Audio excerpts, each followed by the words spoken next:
New this morning, there's a picture that you've probably seen before. A woman with her sleeve rolled up, she's flexing her muscle, and right above her there's the famous line, "We can do it."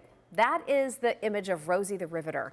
And this Women's History Month, that iconic image includes a real-life Rosie right here in Middle Tennessee.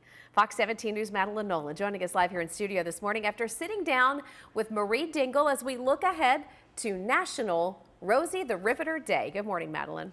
Yeah, good morning. 101 years young, Marie Dingle has definitely lived quite the life. She actually grew up on a cattle ranch there in New Mexico before her sister called her to join the workforce during World War II as a riveter.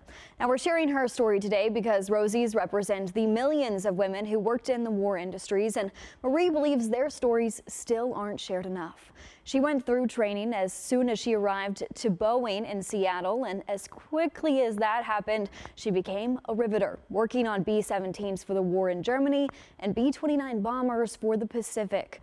And while it was a job traditionally done by men, Marie had no problem taking it on. She told me that if a man can do it, oh, so can a woman. But she also had one more piece of advice to share.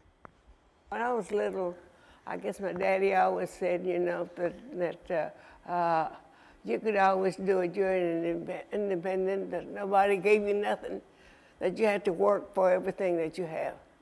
Now, after the war, Marie met her husband, who was actually in the Navy, and that's how she ended up right here in Tennessee. She is now a mom to 3 daughters and has several grandchildren as well as great-grandchildren.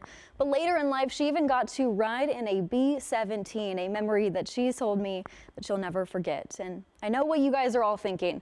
Well, what's the secret to a long, happy life? Well, for Marie, it's very simple. Never hold a grudge. How about that, Jen? Madeline, she looks incredible. I love that story, and I love how she's working to empower other women even today.